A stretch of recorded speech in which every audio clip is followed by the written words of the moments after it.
Estamos dando início a mais uma live aqui da Contador em Dia.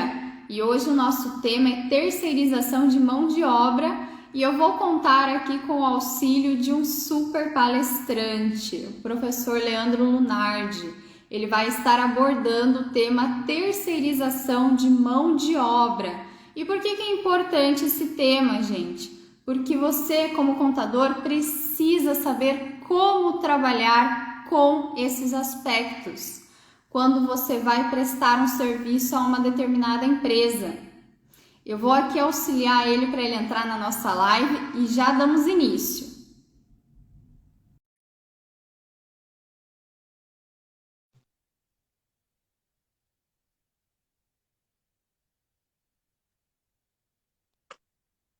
Oi, professor, boa tarde, tudo bem? Olá, boa tarde, tudo bem e vocês? Também, muito obrigado por ter aceito o nosso convite aqui, bater um papo sobre esse tema tão relevante, né? A terceirização de mão de obra para os contadores, né? Como é importante estar, então, conhecendo esse tema, como que ele vai impactar no dia a dia das funções realizadas pelos contadores e auxiliares de contabilidade. Então, prof, antes da gente começar aqui, eu gostaria apenas que você trouxesse um pouco do teu currículo para a gente. Ninguém melhor do que o senhor mesmo para contar para nós o que o senhor tem trabalhado atualmente. Bom, primeiramente eu quero dizer que é muito gostoso, muito interessante estar com vocês aqui hoje, nesse finalzinho de tarde, para falar sobre um tema tão palpitante da nossa área trabalhista atualmente. Eu sou advogado, eu há mais de 35 anos atuo na área de legislação trabalhista e previdenciária, principalmente a nível de assessoria, de consultoria, palestras, cursos, auditoria trabalhista, e quase sempre, ou quase na maioria dos casos, o meu grande público-alvo são os contadores, são os escritórios de contabilidade. Então, eu conheço bem a rotina, conheço bem o funcionamento de toda essa estrutura contábil, apesar de eu não ser contador, mas é o meu grande público, há mais de 35 anos dentro dessa atividade de assessoramento, consultoria, palestras e cursos, né? Legal. E ainda, gente, é importante destacar por que nós estamos aqui trabalhando esse tema de forma específica hoje na Contador em Dia. Porque o professor Lunardi vai estar oferecendo um curso nesta semana, quinta-feira, em parceria da Contador em Dia com o Secontiba, gente. Então, não deixem de se inscrever, não percam essa oportunidade. Vai ser quinta-feira à noite, das 19 horas às 22 e é online, então não tem desculpa para não participar. É. Se inscrevam, busquem lá no site do Cicontiba. Se tiverem dúvidas, também entrem em contato aqui com a gente para que vocês tenham acesso a mais informações. Vai ter também um material de apoio que vai ser fornecido. Eu tenho certeza que vocês vão gostar. E para começar a nossa live aqui com o professor, o primeiro questionamento que nós temos, professor, é como que a terceirização de mão de obra ela impacta no dia a dia do trabalho do contador. Bem, primeiramente eu quero dizer o seguinte: a terceirização de mão de obra é um instituto novo ainda na nossa legislação trabalhista brasileira. E isso significa dizer que o público-alvo da terceirização, que são as empresas, os empresários, de modo geral, ainda não estão bem ambientados, eu diria até não estão bem acostumados com essa transformação da área trabalhista, né? A substituição da mão de obra empregada pela mão de obra não empregada. Isso ocorreu a partir de março de 2017. Então, é uma legislação muito recente e nós ainda não temos essa cultura da terceirização instaurada dentro do nosso cotidiano empresarial. Sim. O contador é uma peça fundamental para aquelas empresas, as pequenas e médias empresas, que são as que utilizam os serviços dos escritórios de contabilidade, né, terceirizando a parte de pessoal, a parte fiscal e tributária. Então, é fundamental, no meu ponto de vista, que o contador, principalmente o setor de pessoal do escritório de contabilidade, tenha conhecimento aprofundado dessa sistemática nova de terceirização de mão de obra, justamente para poder prestar ao seu cliente o serviço de assessoria, de consultoria, até de implantação da terceirização. Então, na minha opinião, o contador é a cabeça da engrenagem, tendo em vista os seus clientes, principalmente as empresas de médio porte, que são aquelas que eu imagino que mais se interessem pelo caso, pela situação da terceirização de mão de obra.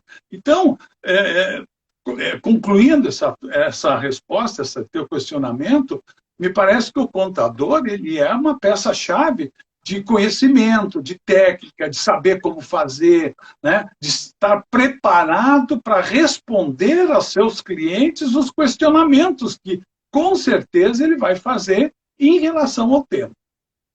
Sim, com certeza. E o contador, quando ele vai ter essa conversa com a empresa, quais são as vantagens que ele pode estar apresentando à empresa? Quais são as vantagens da terceirização de mão de obra? A terceirização de mão de obra, como eu já comentei, ela é muito recente, mas ela é muito recente para nós aqui no Brasil, porque nos países aí de fora, na Europa, nos Estados Unidos, Canadá, Japão e tantos outros países, vamos chamar assim de os países já bem desenvolvidos, a terceirização de mão de obra existe há séculos. Né? Então, nós vamos tomar um pouquinho da experiência deles de lá para responder essa tua questão. O que é bom para eles, o que faz bem a terceirização de mão de obra para eles, que é a mesma coisa que vai fazer bem para nós.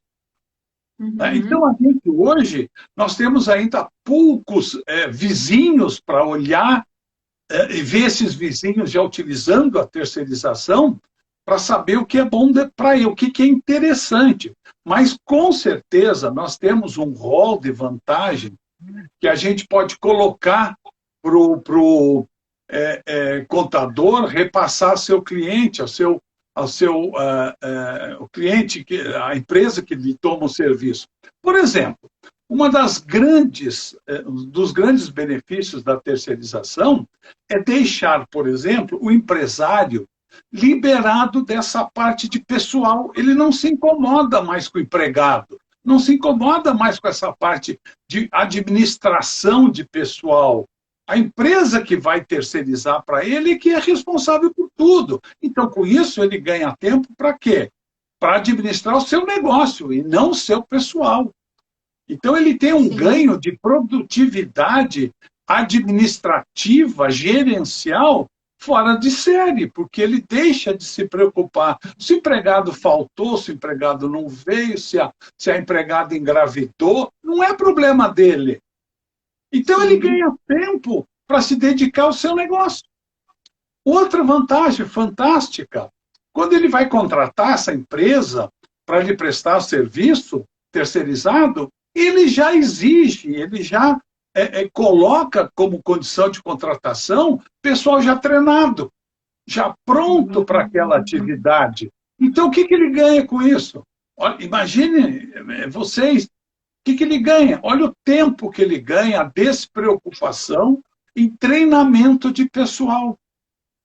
Outro ponto fundamental, a terceirização impõe uma reorganização do quadro de empregados, inclusive do quadro de produção.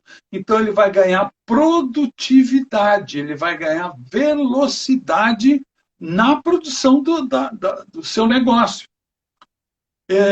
Então, essas e inúmeras outras vantagens de cunho operacional, administrativo, gerencial, são incomparáveis na terceirização de mão de obra em relação a manutenção do departamento pessoal, como a gente conhece hoje, com os empregados todos registrados, né? Aquela constante acompanhamento do trabalhador, se faltou, se não faltou, se está produzindo bem, se não está produzindo bem. Isso tudo eu não me preocupo mais se eu terceirizar o meu setor.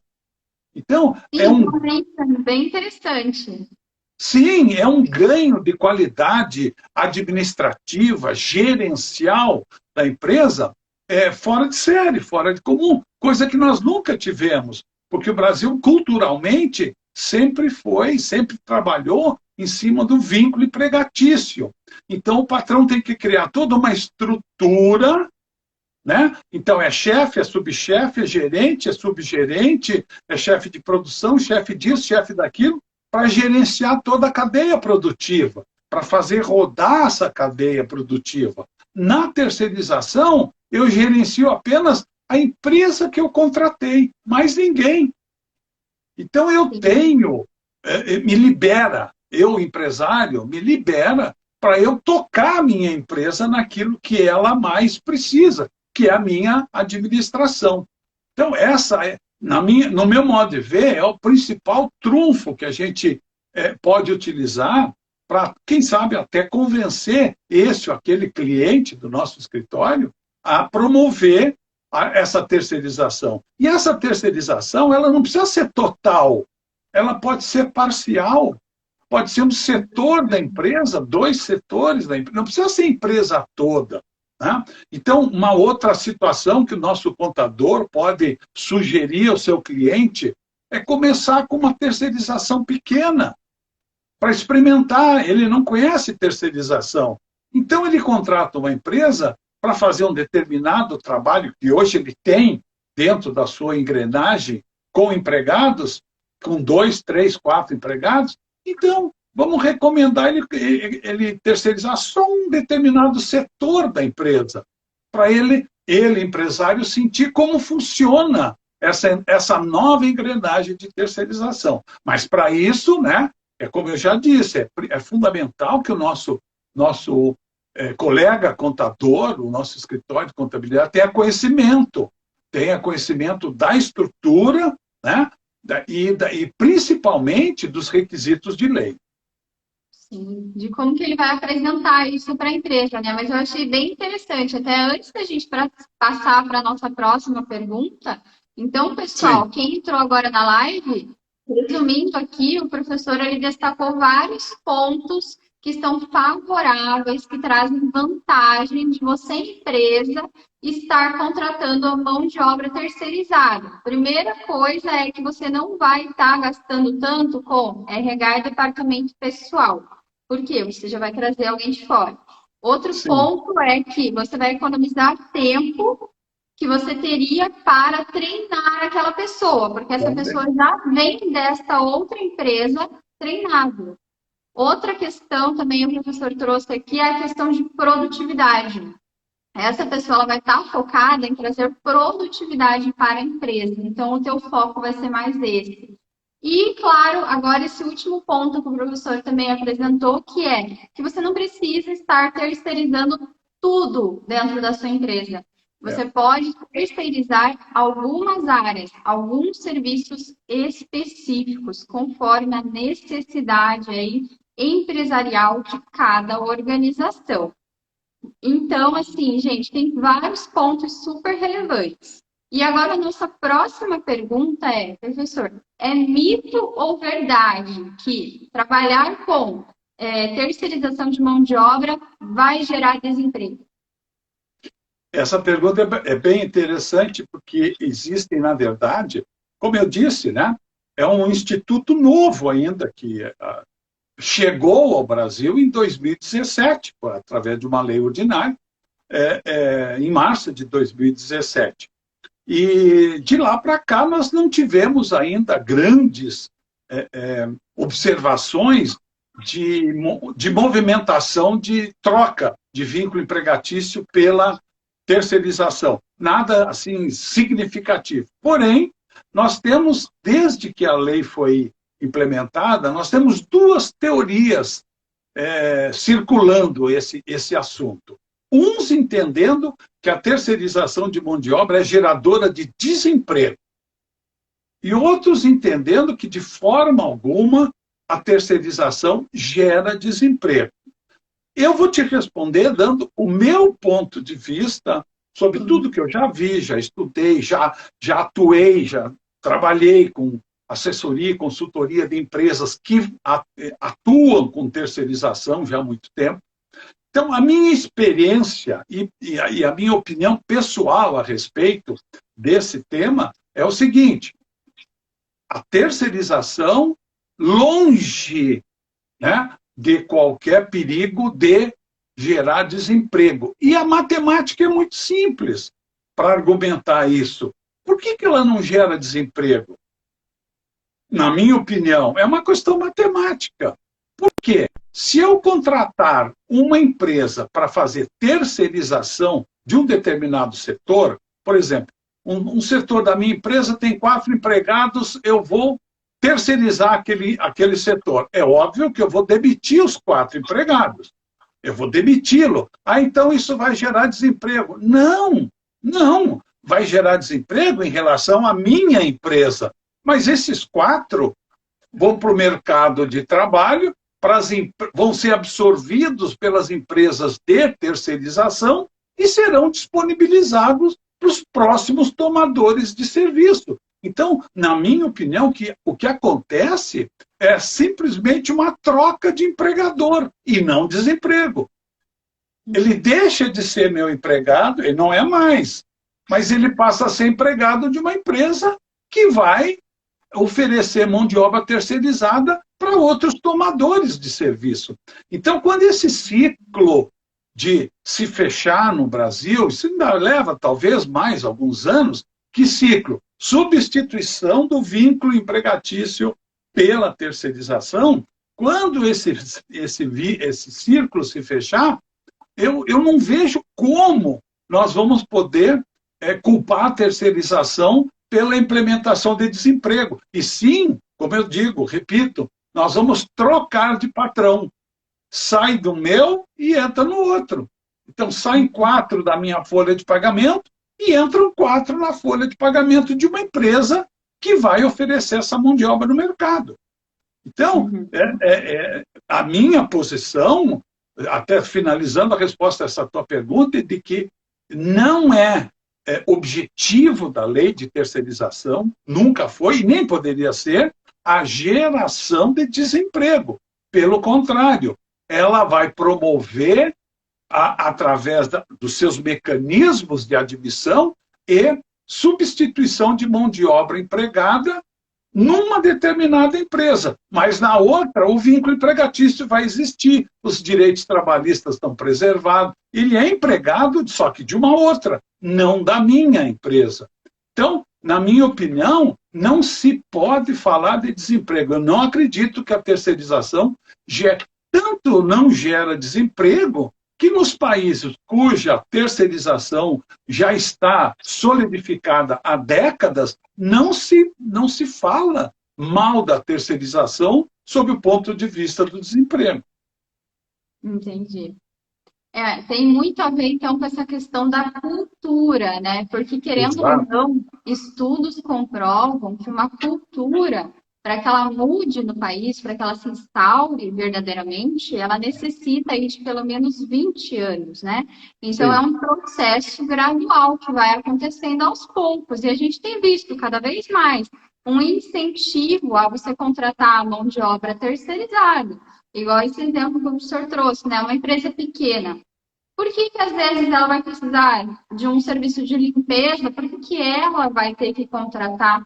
Sim. Por que ela não pode terceirizar aquilo, né? Tornar um processo mais fácil. E também aqui, professor, foi apresentado uma pergunta do nosso internauta, o Soto. Ele apresentou a seguinte questão. O que você acha do BPO? Os escritórios contábeis podem atuar no BPO, que é aquela terceirização dos processos de negócio, da gestão de processos? Soto, boa tarde, Soto. Eu vou te ser sincero em dizer que eu não tenho familiaridade com o tal de processo do BPO, que esse é típico da área contábil. Mas o que eu posso te dizer é o seguinte, sem medo de não atender a tua pergunta. A terceirização dentro de um escritório de contabilidade, ou seja, ou dentro de um cliente de um escritório de contabilidade, ela não tem limitação. Ela não tem limitação. Então, qualquer processo, qualquer procedimento, qualquer setor, qualquer atividade, seja uma atividade primária, seja secundária, seja uma atividade consequente, seja uma atividade meio ou atividade fim, cabe a terceirização de mão de obra. Então, aprofundando nessa tua sigla aí do BPO, o que sobra, então a resposta é sim. Na minha opinião, sim, pode. Agora, qual é o pulo do gato para se implementar? É achar um processo administrativo para você implementar essa situação, né? Porque vai ter que ter empresa disponível no mercado que você possa contratar para fazer a tua parte ou para fazer esse segmento. Mas que é viável legalmente, que é possível que se adote, eu não tenho dúvida disso. Legal. É até uma ideia para uma próxima live, né, da Contador em Dia, que a gente está pesquisando e trazendo a respeito do BPO, porque é uma figura nova. Então, a gente precisa trazer, primeiramente, né, um conhecimento para depois a gente trazer os apontamentos a respeito das possibilidades, né, de aplicação aos contadores. Mas, professor, seguindo aqui, o nosso próximo questionamento é quais são os cuidados legais que o contador tem que ter quando ele vai trabalhar com a mão de obra terceirizada? Veja bem, então vamos lá. A lei que criou a terceirização, ela avançou de uma forma assim, muito radical em termos daquilo que nós tínhamos até o momento na nossa CLT. Então, basta a gente entender que, até março de 2017, a terceirização não existia no Brasil, que não fosse por uma ou duas ou três atividades, assim, de uma forma muito superficial. Então, a nossa legislação trabalhista nunca contemplou, nunca admitiu a terceirização de mão de obra global, geral, plena, como eu chamo. O nosso judiciário trabalhista, nossa justiça do trabalho, a nível primário ou a nível superior, também, claro, seguindo o preceito de lei, também nunca permitiu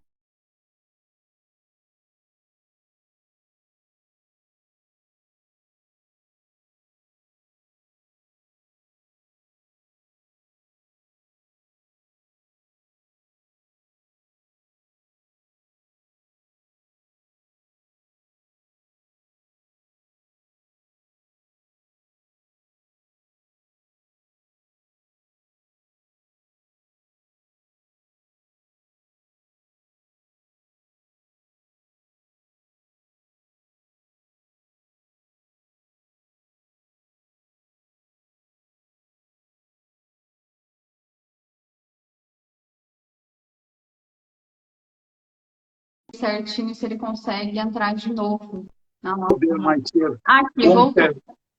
não poder ser contestada judicialmente, existem requisitos para se aplicar a terceirização. Nós temos a lei coloca requisitos, né? E foi boa essa pergunta que você me fez, porque no curso nós vamos abordar isso de uma forma muito profunda. Isso é fundamental, que o contador tenha, como eu digo, na ponta da língua, né? Quais são os requisitos legais para que se possa implementar junto ao cliente uma terceirização de mão de obra perfeita, legal, que não me gere amanhã depois nenhum desconforto na justiça trabalhista. E um dos principais requisitos que eu poderia até mencionar, para exemplificar aqui, né, independente daqueles listados por lei, que nós vamos abordar um por um, com bastante profundidade nesse nosso curso do dia 25, mas um detalhe que nós temos que deixar claro antes de mais nada, entre o contador e o seu cliente. Né? Então, entre o contador e o cliente, o contador tem que alertar o cliente que a terceirização que ele está tentando implementar, ou que ele se interessa de implementar, não pode ser pano de fundo para esconder vínculo empregatício. Então, isso é fundamental, porque se a ideia do empresário é burlar a lei trabalhista utilizando a lei da terceirização, nós já começamos mal no assunto. Não precisamos nem da lei nova para derrubar esse processo.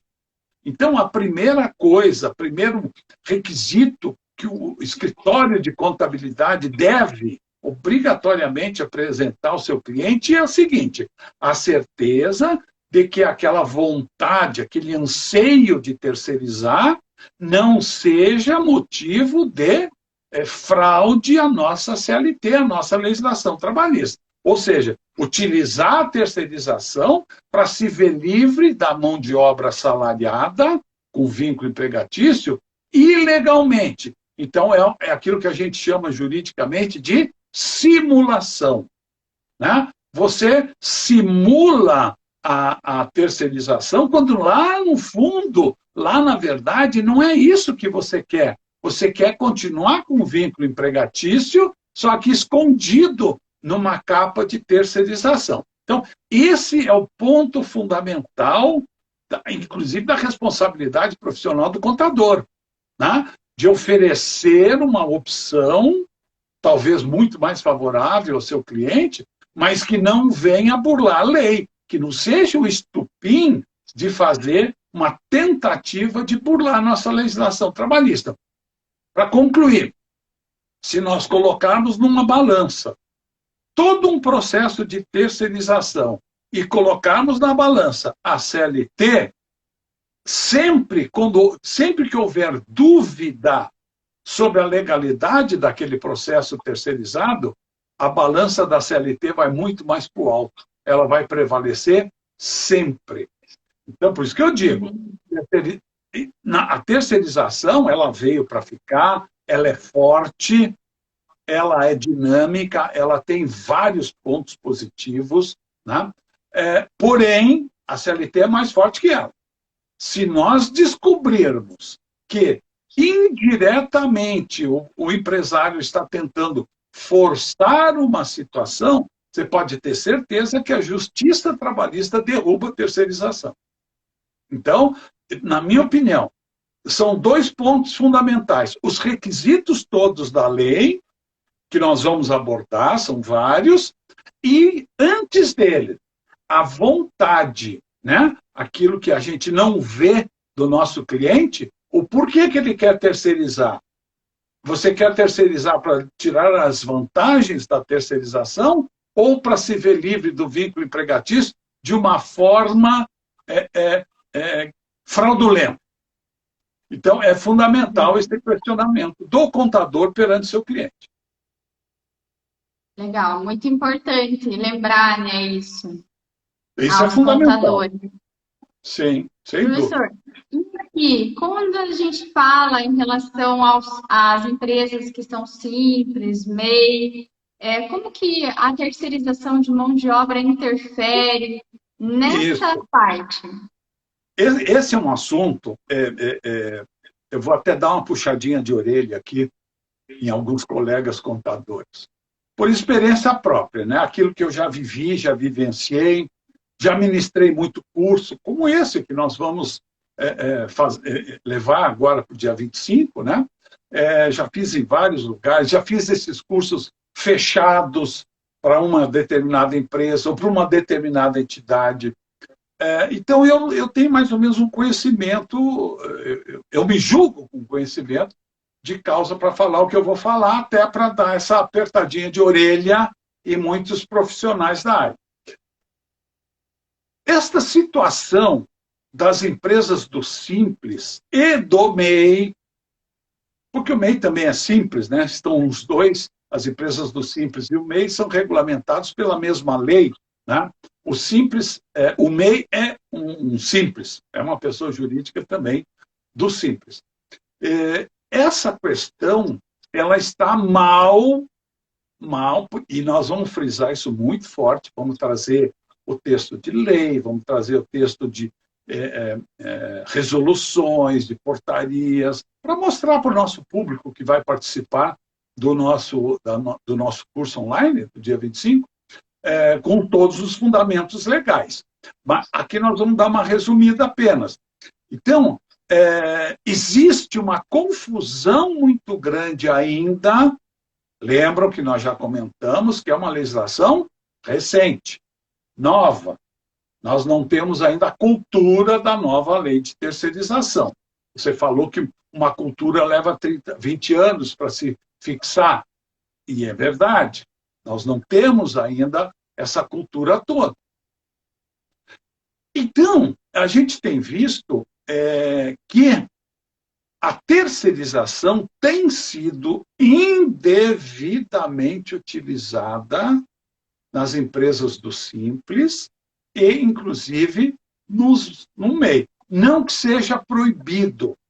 Acontece que, para Simples e para MEI, existem muito mais restrições na lei de terceirização. E na própria lei do Simples.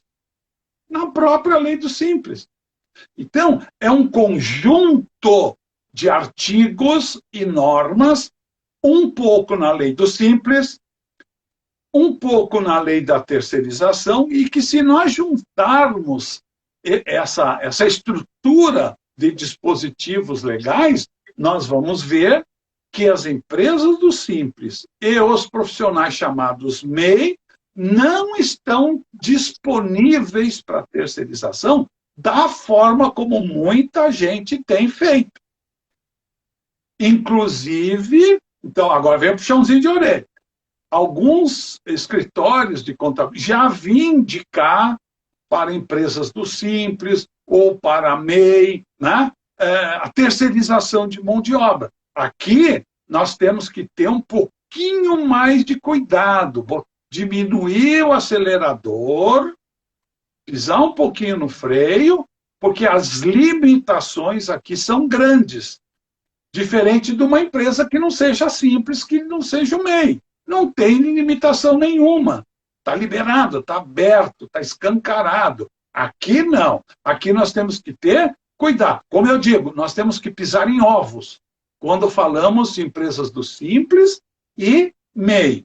Tá? Então, e isso nós vamos trazer nesse nosso evento do dia 25 de uma forma assim, bem objetiva, bem clara. Vamos bater forte, vamos responder perguntas para o pessoal, que eu tenho impressão que vem uma enxurrada de perguntas aí do nosso público, sobre principalmente esse item, que é um item que, como é que eu posso dizer, ele está muito dissolvido nesse universo, ele está muito abrangente nesse universo, e nós temos que encolher. Nós temos que encolher o universo da terceirização nas empresas do Simples e no MEI. Existe restrição grande.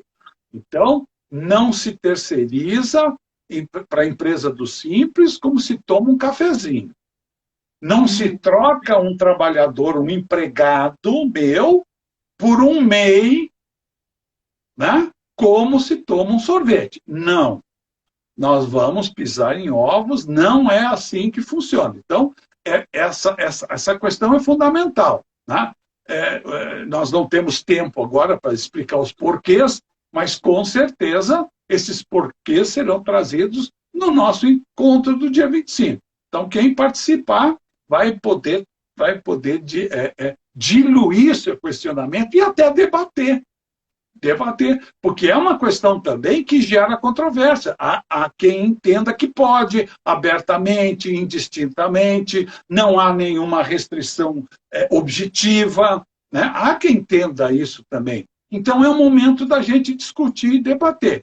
Na minha opinião, o que eu vou deixar agora no ar, né? Não pode. Ou temos que ter cuidado. Não é como tomar um cafezinho. Legal. Não, obrigada, professor, por toda essa explicação. Acho que ficou claro para o pessoal que quando se tratar de MEI, empresa simples, é Isso, necessário aí ter uma ressalva com relação à terceirização de mão de exatamente. obra, falar com o especialista antes a respeito disso, se é viável, se não é, né? Exatamente. Realmente conseguir ali detalhar quais são as informações daquele caso em concreto. E, É, gente, esses eram os questionamentos que nós tínhamos hoje para abordar com o professor Lunardi. Então, fica aqui a oportunidade para vocês de estarem realizando o nosso curso nessa quinta-feira, ainda dá tempo, se inscrevam, porque, como o professor aqui trouxe, lá vocês vão poder realmente trazer temas para o debate, trazer dúvidas, apontamentos. Vocês vão realmente esmiuçar todo esse conteúdo, a fim de que você tenha ali um conhecimento muito maior, muito mais específico, e isso te auxilie dentro do teu escritório contábil, onde você trabalha, para que você melhore a tua função, melhore o serviço que você presta às empresas. Então, aqui, o pessoal não trouxe outros questionamentos hoje, mas vamos fazer outras lives, vamos oferecer outros cursos também. Fiquem sempre de olho aqui na Contador em Dia. Nos sigam, gente, não apenas aqui no Instagram, também no LinkedIn, no Facebook. Nós temos também o nosso canal no YouTube. Esta live ficará gravada. Se tem alguém que você gostaria de compartilhar esse conteúdo, manda a live lá para ele, compartilha com o teu colega que também precisa parar para pensar nesse tema tão relevante. Então, gente, eu agradeço a presença de todos vocês, agradeço em especial aqui a participação do professor Lunardi. Muito obrigada, professor. Com certeza o curso vai ser um sucesso na quinta-feira e vamos ter outras oportunidades aí para estar trabalhando Claro. outros temas aqui em próximas lives que vão ser, então, conteúdo de outros cursos da Contador em Dia. Muito obrigada. Obrigado, pessoal. Agradeço a oportunidade de estar com vocês aqui hoje e espero todo mundo na quinta-feira, dia 25. Vamos discutir esse tema à exaustão. Abraço a todos e bom final de tarde a vocês. Obrigado, gente. Legal. Tchau, gente. Até mais.